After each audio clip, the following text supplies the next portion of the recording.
Bismillahirrahmanirrahim. Jamaah sekalian, termasuk ibadah yang sangat dikhawatirkan menimpa hati kita adalah riya di dalam ibadah tersebut. Hakikat riya itu sebenarnya adalah melakukan suatu ibadah karena mengharapkan kedudukan dari selain Allah. Seorang beribadah ketika dia mengharapkan pujian manusia, maka berarti dia telah riya dalam ibadahnya. Seringkali seseorang tidak merasa bahwasanya dirinya itu dalam kondisi riya dalam ibadahnya. Seorang ketika ibadah, dia merasa ada orang-orang di sekitarnya, lalu dia perbagus ibadahnya.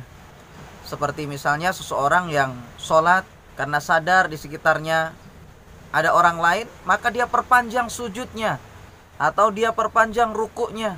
Dia tidak sadar bahwasanya itu sebenarnya adalah riya. Dia mengira bahwasanya pada saat itu dia sedang khusyuk dalam ibadahnya, sehingga dia perpanjang sujud atau rukuknya. Padahal itu adalah riya. Yang intinya jamaah sekalian, seorang ibadah dikatakan ikhlas, bersih dari riya itu adalah apabila dia beribadah murni betul-betul karena Allah Subhanahu wa taala, bukan karena yang lain. Bisa saja seseorang dia sengaja sholat di rumahnya. Misalnya, sholat di rumahnya, dia perpanjang sujud dan rukuknya karena khawatir riya.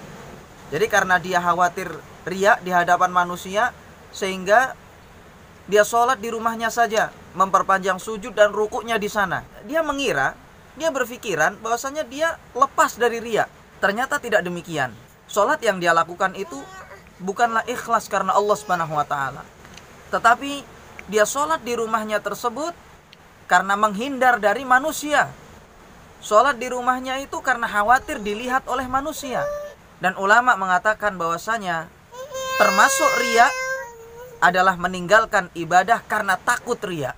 Seorang dikatakan riya apabila dia melakukan ibadah sendirian karena takut riya. Maka ini juga termasuk riya itu sendiri. Bahkan ada yang mengatakan bahwasanya hakikat riya itulah yang meninggalkan ibadah karena takut riya. Jadi jemaah sekalian, seorang hendaknya melakukan ibadah sama menurut dia, baik di hadapan manusia atau sendirian. Entah dia di masjid atau di rumahnya, maka sama. Karena dia beribadah bukan karena yang lain, namun semata-mata karena Allah Subhanahu wa taala. Semoga kita termasuk orang-orang yang ikhlas dalam beribadah kepada Allah Subhanahu wa taala.